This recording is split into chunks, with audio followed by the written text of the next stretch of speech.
host podcast Umus. Halo kawan akademia, hari ini kita berjumpa di episode terbaru kita, di mana kita hari ini akan membahas seputar lembaga penelitian dan pengabdian kepada masyarakat. Hari ini juga saya mendatangkan narasumber terbaik di Universitas Muhadi Setiabudi, yaitu Bapak Prasetyo Yuli Kurniawan, MPD. Nah, selamat datang Pak Pras. Selamat datang Ibu Elinda. Bagaimana kabarnya hari ini? Alhamdulillah, tetap semangat, tetap luar biasa. Jaya gitu ya. Oke Pak, perlu diinformasikan bahwa Pak Pras ini sekarang kandidat doktoral ya Pak ya? Betul. Oke, dengan keilmuan? Pendidikan Bahasa dan Sastra Indonesia, Ibu. Nah, Pendidikan Bahasa dan Sastra Indonesia. Beliau home base-nya ini di FKIP, lalu prodinya PBSI ya teman-teman ya. Jadi kalau misalkan mahasiswa PBSI pasti tahu nih beliau nih dosen favorit ya, karena metode pembelajarannya itu selalu menarik. Beliau juga tertarik ya Pak ya dengan media pembelajaran ya. Betul, Bu. Nah, hari ini kita tidak membahas tentang itu, tapi kita akan membahas tentang lembaga yang beliau pimpin, yaitu Lembaga Penelitian dan Pengabdian kepada Masyarakat. Apa sih fungsinya Pak? Kalau misalnya kita tahu, kadang masyarakat tuh masih umum ya Pak ya. LPPM tuh ngapain sih fungsinya? Apa sih? Nah, kalau boleh tahu LPPM tuh apa sih Pak? Baik, LPPM di sini menjadi salah satu lembaga yang ada di Universitas Muhadi Setiabudi Brebes yang bergerak untuk bidang penelitian dan pengabdian kepada masyarakat. Jadi bukan hanya sekadar dari dosennya Ibu, tetapi ini juga berasal dari mahasiswa yang harus melaksanakan Tridharma Perguruan Tinggi. Dan kita sering bermitra juga untuk masyarakat terkait dengan hal itu. Bagaimana implementasi dari mahasiswa dan dosen ini bisa dilakukan di masyarakat. Itu kurang lebihnya seperti itu Bu Elinda. Oke, berarti menaungi bidang penelitian dan pengabdian. Jadi kalau misalkan di perguruan tinggi ini ada 3 dharma, tapi di LPPM kita menaungi 2 dharma. Betul. Tidak hanya untuk dosennya, juga untuk mahasiswanya kita bina gitu ya. Oke, kalau misalkan saya ingin tahu nih Pak, visi misi LPPM Umus apa sih Pak? Baik, untuk LPPM Umus sendiri itu turunan dari visi misi universitas Bu El, itu yaitu menjadi lembaga penggerak utama dalam bidang penelitian dan pengabdian kepada masyarakat berbasis kearifan lokal dan entrepreneur. Ini memang sudah ditinjau visi misi ini dan sudah ditetapkan di statuta. Jadi kita hanya meneruskan atau mengimplementasikan bagaimana visi misi universitas itu diimplementasikan dalam bidang penelitian dan pengabdian kepada masyarakat. Itu kurang lebihnya seperti itu. Oke, berarti visi misi universitas tidak akan berjalan kalau misalkan LPPM juga mandek ya Pak ya. Betul. Karena yang menggerakkan visi misi ini salah satunya Lembaga Penelitian dan Pengabdian kepada Masyarakat. Bapak ini kalau misalkan selama menjabat nih ya Pak di LPPM sudah berapa lama nih Pak? Kurang lebih sekitar hampir 2 tahun lebih ya Bu, mulai dari tahun 2022. 2022, oh berarti masih baru ya Pak. Tapi kalau misalkan saya tahu nih ya, saya sudah spill capaian ini udah luar biasa nih teman-teman, walaupun baru 2 tahun ya. Apa saja sih Pak capaian LPPM, khususnya untuk tahun ini deh Pak, apa aja tuh Pak? Baik, untuk tahun ini kami dari LPPM Universitas Muhadi Setiabudi bagaimana cara pengelolaan penelitian dan pengabdian kepada masyarakat dengan melakukan pelatihan Bu ya untuk dosen terkait dengan penulisan proposal yang berbasis di RTPM begitu ya, karena setiap tahun Direktorat Riset dan Pengembangan Pengabdian kepada Masyarakat itu mengadakan hibah untuk seluruh Indonesia dosen, dan di situ kemampuan dosen diuji. Kita melakukan itu, terus kemudian setelah dosen mendapatkan pelatihan, kita arahkan mereka untuk bisa mempublikasi ke jurnal-jurnal nasional maupun internasional. Dan alhamdulillah tahun ini kami dari LPPM bisa tembus proposal, kurang lebih ada penelitian dosen pemula itu ada 7 proposal Bu. 7 kemudian penelitian fundamental itu ada 4 proposal, penelitian terapan ada 1 proposal, dan penelitian dosen pemula vokasi ada 1 proposal. Iya, untuk program kemitraan masyarakat kita ada 5 proposal yang lolos tahun ini. Ya. Untuk peningkatannya jelas lebih meningkat dari tahun kemarin. Berarti peningkatannya kalau misalkan kita tarik berapa persen tuh kira-kira dari tahun 2000 berapa Pak? Tadi 2022 ya Pak ya? Iya. Menjabat ya 2022 sampai sekarang 2024 berapa persen nih Pak naiknya Pak? Mungkin kali lipat persen Bu, karena tahun sebelumnya kita PKM hanya mendapatkan hanya 3 kalau nggak salah ya, terus kemudian tahun ini 5. Penelitian tahun kemarin kita mendapatkan 1 proposal, tahun ini hampir kurang lebih 10 proposal gitu. Oke, luar biasa ya. Dan ini perlu menjadi catatan nih teman-teman, bahwasanya Pak Kepala ini juga mendapatkan hibah ya Pak ya. Dan hibahnya nggak tanggung-tanggung teman-teman, dapatnya langsung 2 dari penelitian fundamental ya Pak ya. Iya, seperti itu. Iya, fundamental dan iya. PKM. Dan PKM. Jadi sosok Pak Kepala ini juga menginspirasi bahwasanya dosen-dosen di Universitas Muhadi Setiabudi juga bisa mengikuti jejak beliau. Karena kadang kalau misalkan kita lihat kita dari LPPM ya Pak ya, kadang minta ayo cepat tugasnya, dosen-dosen mari membuat penelitian, tapi beliau juga memberikan contoh teman-teman ya. Iya. Nah kalau misalkan tahu, saya ingin tahu di skema apa nih Pak untuk penelitiannya? Untuk penelitiannya di skema fundamental untuk tahun ini. Kebetulan untuk pilihan dosen pemula saya sudah habis Bu, ya catatan sudah habis. Mulai dari tahun 2018 saya meniti karir di ini. Di sini 19 PDP, terus kemudian 2020 mendapatkan PDP. Alhamdulillah ketika saya sebagai dosen pun menerapkan penelitian dan pengabdian itu, alhamdulillah tidak pernah ditolak proposal saya. Luar biasa. Mungkin kita bisa kulik ya tips and triknya bagaimana cara membuat proposal tanpa penolakan. Gitu ya Pak ya. Seperti doi ya Bu, sukanya menolak misalnya. Nah kita bisa nih, mungkin nanti di podcast lainnya kita akan membahas terkait dengan tips and triknya ya teman-teman. Pastinya ini akan menginspirasi untuk rekan-rekan lainnya, kolega-kolega lainnya untuk mengetahui apa sih tips and triknya kenapa bisa sampai tidak ada penolakan. Selalu di-approve gitu. Dan continue ya Pak ya dari tahun 2018, 2020, oke. 2024. 2024 dan yang lainnya juga sebagai anggota juga alhamdulillah diterima. Oke, berarti continue sangat bagus sekali. Kalau boleh tahu bidang keilmuan Bapak berarti terkait dengan apa nih Pak? Dengan prodi pendidikan bahasa dan sastra Indonesia, namun saya fokusnya lebih ke teknologi pembelajaran. Bagaimana teknologi ini kita lihat bahwa saat ini Bu Elinda ya, kita sebagai dosen harus beradaptasi dengan teknologi di era distribusi 5.0 society ini. Bagaimana dosen itu harus bisa memanfaatkan teknologi, bukan malah kita digantikan oleh teknologi, begitu Bu. Dan itu menjadi polemik bagi kita. Kalau kita tidak bisa memanfaatkan teknologi, kita akan ketinggalan oleh mahasiswa. Kita kan seperti itu dia Bu ya. Mahasiswa bahkan lebih bisa dari kita. Dari kita jangan sampai ketinggalan oleh mahasiswa, karena yang kita didik adalah generasi Z ini yang sangat unik dan memang harus butuh perhatian khusus seperti itu. Mungkin arahnya ke sana Bu untuk penelitian saya. Untuk di bahasanya mungkin keterampilan berbahasa, bisa menulis itu memang sesuai dengan skripsi, tesis dan calon disertasi saya seperti itu, kemampuan keterampilan menulis. Oke, itu kan berarti fokus riset Bapak ya? Oke. Karena memang untuk kita mencapai guru besar itu memang harus fokus keilmuan kita. Jangan sampai kita ibaratnya tidak setia ya Bu pada keilmuan kita. Nah, kita kalau mau mencapai guru besar itu harus fokus ke bidang ilmu yang kita tekuni. Begitu Bu. Oke, kalau misalnya itu tadi terkait dengan bidang keahlian Bapak. Nah, kalau misalkan bidang penelitian nih yang menjadi fokus utama LPPM Universitas Muhadi Setiabudi, apa sih Pak? Baik, untuk bidang fokus penelitian di Universitas Muhadi Setiabudi ini bermuara pada keilmuan yang ada di Prodi Universitas Muhadi Setiabudi.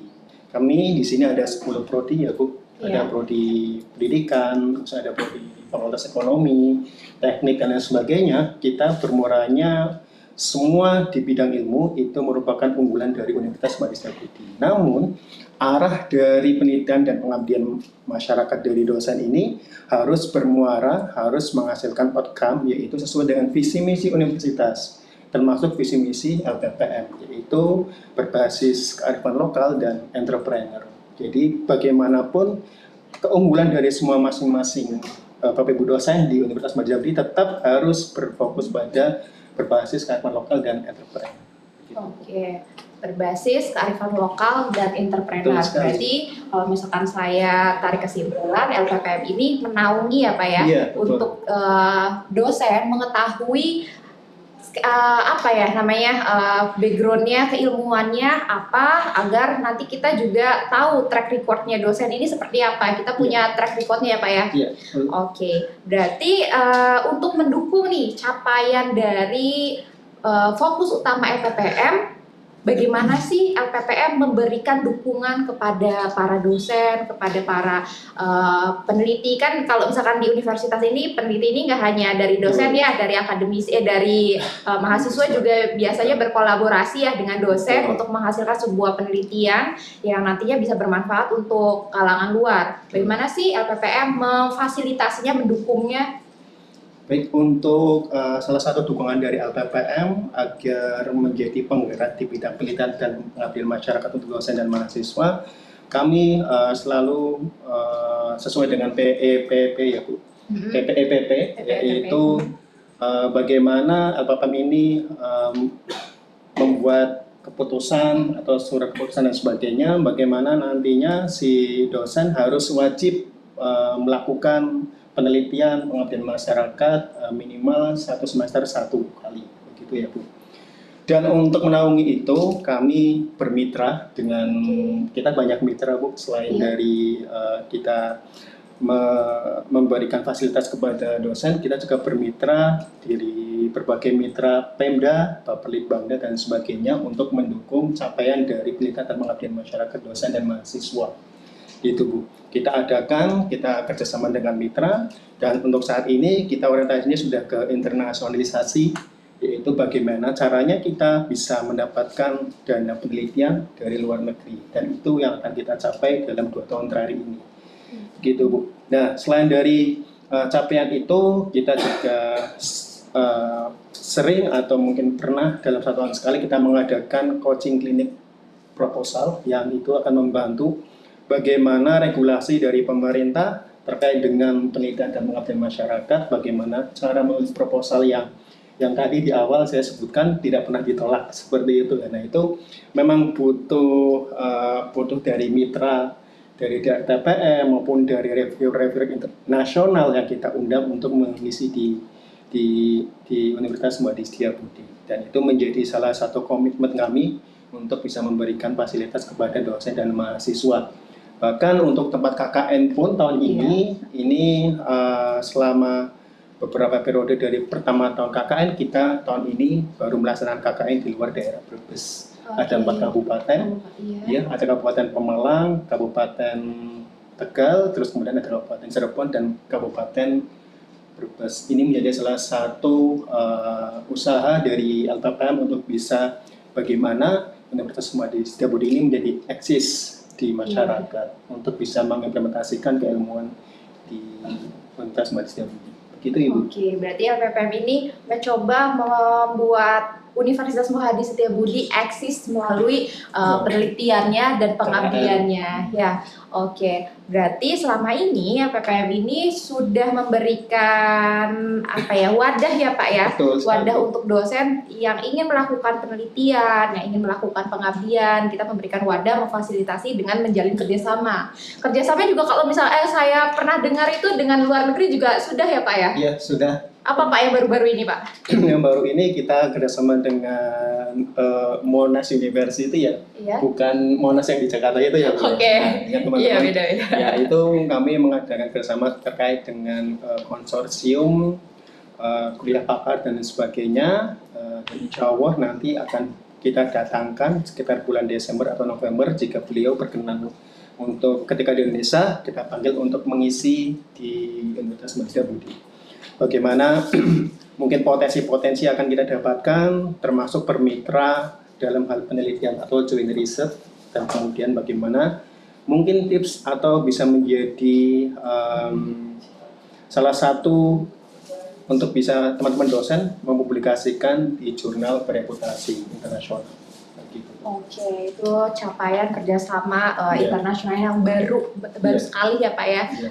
Baru sekali kami LPPM adakan ya. Iya. Oke, untuk menunjang program dari LPPM, tentunya LPPM terdiri dari beberapa bagian ya Pak ya. Betul. Kalau di Universitas Muhammad Hadi Setiabudi ini ada apa saja sih Pak Baik, untuk bagiannya?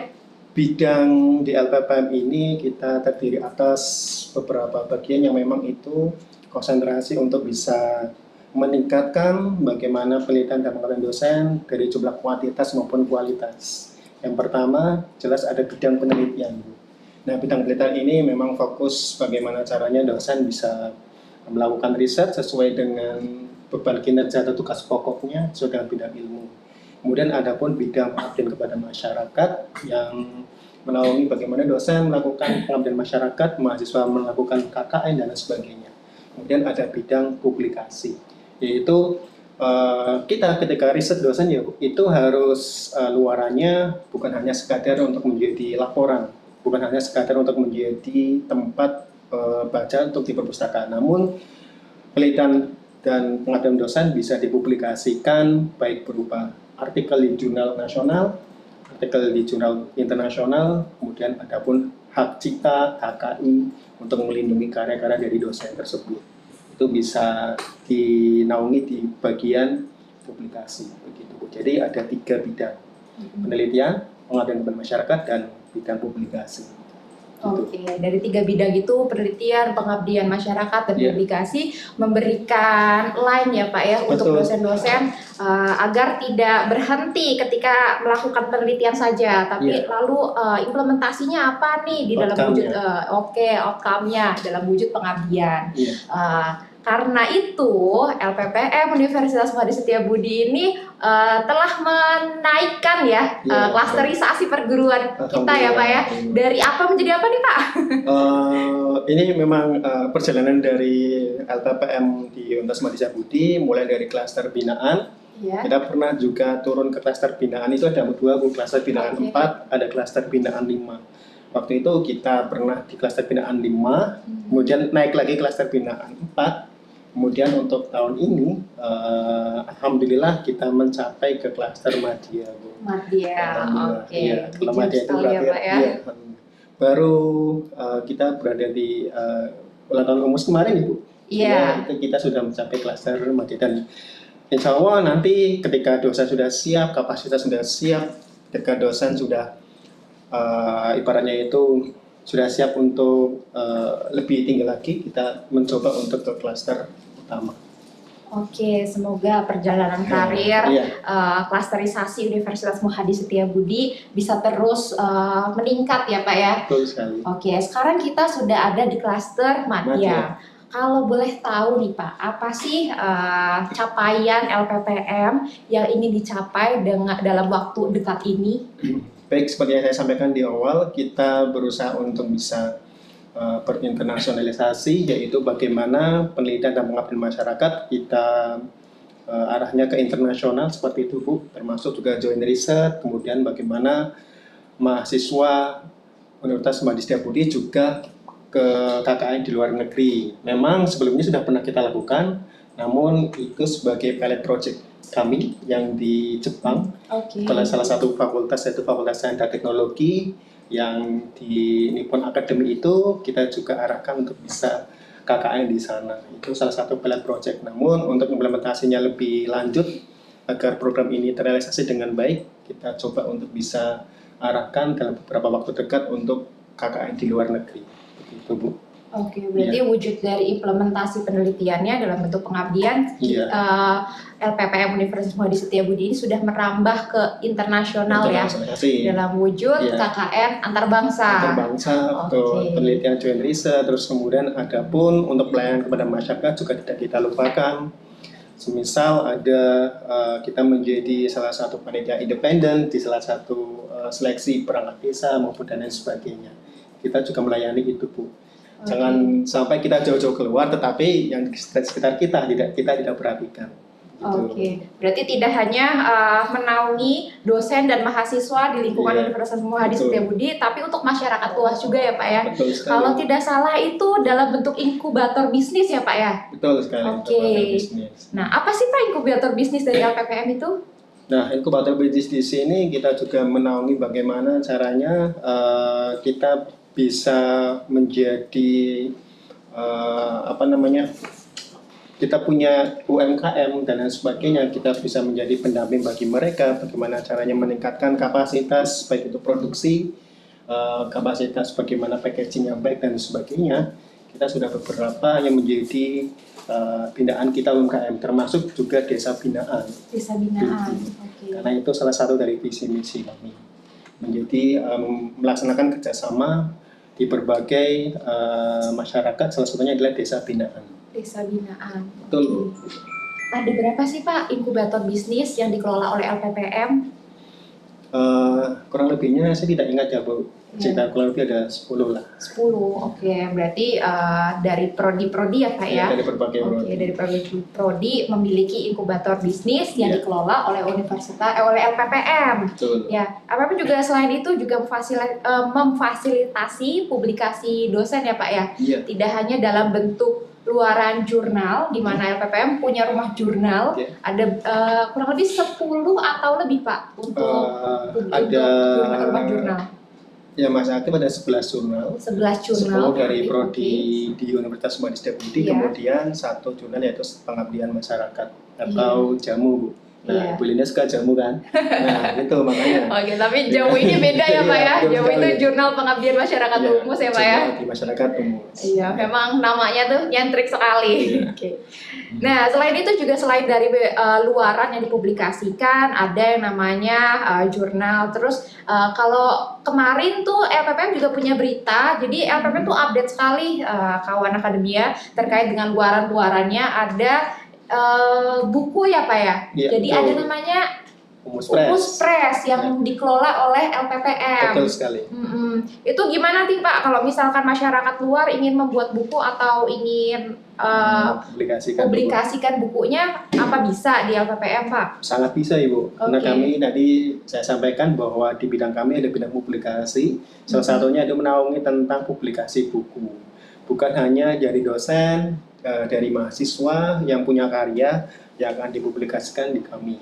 Nah, Umus Press ini menjadi salah satu capaian juga dari LPPM bagaimana mewadahi karya-karya dosen dari buku, yaitu melalui Umus Press ini. Umus Press juga sudah memberikan pelayanan kepada dosen dan mahasiswa. Karya-karyanya juga bisa diakses di websitenya LPPM Umus gitu. Di sana ada karya-karya dari dosen yang sudah mempublikasikan di Umus Press. Bukan hanya dosen dan mahasiswa, tetapi juga dari mitra-mitra kami di luar dan lain sebagainya sudah mempublikasikan juga di kami. Begitu ya. Oke. Kemarin juga saya dengar Pak ada testimoni dari masyarakat Brebes yang membuatkan hak kekayaan intelektualnya melalui lembaga penelitian dan pengabdian masyarakat. Itu bagaimana tuh Pak? Kekayaan intelektual seperti apa itu Pak? Dari beberapa mitra kami, salah satunya di Baperlitbangda, kemarin kita berdiskusi bagaimana caranya agar karya-karya dari lomba Renova ya yang diadakan oleh Baperlitbangda ini bisa dilindungi hak ciptanya. Nah, kemarin sudah kami lakukan untuk pendampingan, drafting maupun sampai ke tahap publikasi hak cipta. Kami dari tim LPPM memberikan pelatihan, memberikan pendampingan bagaimana caranya untuk mendaftarkan hak cipta sampai dengan mereka mendapatkan sertifikat untuk hak cipta itu sendiri. Dan kami mendampingi mereka karena mereka adalah mitra dari kami, dan alhamdulillah melalui itu LPPM menjadi pusat hak kekayaan intelektual khususnya di wilayah Brebes. Ya, bukan hanya di Baperlitbangda, tapi juga dari yang lainnya juga ketika mendaftarkan kekayaan intelektual, kita selalu diberikan amanah untuk bisa mendampingi seperti itu. Iya, berarti jangkauan LPPM ini luas sekali ya Pak Iya, ya, betul sekali. sampai ke masyarakat. Terus kemarin juga ada yang mendaftarkan hak kekayaan intelektual ke LPPM itu dari kabupaten sebelah ya Pak ya. Iya, betul sekali. Oke, nah cukup inspiratif sekali nih teman-teman terkait dengan LPPM, dan semoga harapan kami LPPM ini semakin berkembang ekspansinya ya. Terutama terima kasih atas kepemimpinan Bapak selama menjabat sebagai Kepala LPPM, dan semoga capaian proyek-proyek yang sedang dilakukan oleh Bapak dan kawan-kawan semoga dapat berjalan dengan lancar ke depannya, memberikan banyak manfaat tidak hanya untuk universitas saja tapi untuk masyarakat secara keseluruhan. Oke, ada pesan dan kesan atau pesan-pesan nggak nih Pak? Atau boleh. Motivasi boleh? Untuk mahasiswa atau dosen? Boleh, silakan. Baik, untuk Bapak Ibu dosen, ketika kita sudah berkomitmen, ketika kita mendapatkan surat keputusan dari yayasan sebagai dosen, disitulah bagaimana kita sadari bahwa di situ kita punya tanggung jawab, yaitu penelitian dan pengabdian masyarakat. Nah, itu memang harus dipupuk dan harus kita sadari bahwa peran itu kita tidak bisa tinggalkan. Apalagi sekarang sudah adanya Permendikbud nomor 44 yang memang bagaimana nanti kesejahteraan dosen itu bukan hanya mencapai standar minimum dari UMR, tetapi lebih dari itu, menuju ke arah layak, begitu ya. Itu upaya dari pemerintah untuk bisa dosen hidup layak. Oleh karena itu kita harus siap-siap dulu, perbaiki dulu kapasitas kita dari mulai riset, pengabdian kepada masyarakat, bahkan mulai dari jenjang pendidikan. Nah, Bu Elinda sudah daftar S3 belum? Sedang. Nah, itu. Makanya nanti kalau ada kesempatan silakan untuk bisa mengambil kesempatan itu. Siapa tahu nanti di menteri yang baru ini kebijakannya berubah. Dosen minimal harus S3 gitu. Misalnya karena itu kan harus kita persiapkan dari sekarang. Oleh karena itu pesan saya untuk dosen-dosen tetap semangat menulis, karena menulis itu bukan keterampilannya otodidak, tetapi itu adalah berkontinus. Perfect make continuous gitu ya Bu. Artinya adalah bagaimana tulisan kita bisa menjadi baik kalau kita tidak pernah menulis. Ya seperti itu Bu. Kalau misalnya proposal kita tidak didanai oleh pemerintah misalnya seperti itu, jangan down, karena itu menjadi salah satu aspek pembelajaran. Berarti kita evaluasi dan sebagainya. Kemudian untuk mahasiswa untuk mengaktualisasikan programnya ini Pak Nadiem, itu bagaimana mahasiswa terlibat dalam proyek-proyek dosen, baik itu penelitian dan pengabdian masyarakat. Salah satunya yaitu ini proyek tahun ini saya bersama mahasiswa dan beberapa mahasiswa pendidikan bahasa dan sastra Indonesia itu melaksanakan penelitian bersama. Kemudian ada PKM juga, dan dari hasil itu kita bisa rekognisi Bu. Nah, rekognisi dari penelitian atau PKM itu bergantung pada jumlah dari mata kuliah yang akan direkognisi, yaitu minimal ada 10 SKS untuk satu kegiatan penelitian. Kurang lebih ada 6 bulan rentangnya. 6 bulan? Iya, 6 bulan. Gitu. Kurang lebih ada 3 bulan sampai 6 bulan. Kalau 6 bulan full, berarti satu semester itu ada 20 SKS yang bisa direkognisi dari penelitian maupun pengabdian kepada masyarakat. Gitu Bu. Jadi mahasiswa sebenarnya di sini juga disadari mereka lebih leluasa melalui program Merdeka Belajar Kampus Merdeka ini, yaitu bisa namanya ada salah satu program yaitu Abdi Masyarakat begitu ya. Terus kemudian ada penelitian. Nah, itu merupakan salah satu program yang memang kita LPPM harus memberikan fasilitas itu. Dan saya sudah bermitra di Bapelitbangda, kita sudah mencoba untuk memberikan ruang jalan untuk teman-teman mahasiswa yang ingin magang di Bapelitbangda, ini bisa kami dampingi di sana. Gitu, Bu. Berarti itu secara keseluruhan fungsi LPPM itu tidak hanya untuk memfasilitasi dosen saja ya, tapi mahasiswa juga. Karena di sini dosen-dosen kami selalu melibatkan mahasiswa dalam melakukan kegiatan baik penelitian maupun pengabdian. Dan kalau misalkan saya tarik, tadi Pak Pras ini membicarakan bahwasanya ketika kita berkomitmen untuk menjadi dosen, berarti kita harus bertanggung jawab dengan segala konsekuensinya ya Pak ya. Oke, terima kasih nih Pak udah datang, udah Sama-sama. hadir di Potmus ini. Mungkin nantinya kita akan mengulik nih yang tadi ya, kenapa proposalnya ini selalu lolos, ada tips dan trik apa saja di dalamnya, kenapa bisa seperti itu gitu ya. Oke, terima kasih Pak. Semoga kedepannya lebih baik lagi dalam melakukan kegiatannya dan proyeknya selalu goal ya Pak ya. Oke, terima kasih kawan akademia telah menonton episode hari ini bersama Kepala Lembaga Penelitian dan Pengabdian kepada Masyarakat. Sampai jumpa di episode selanjutnya. Oke.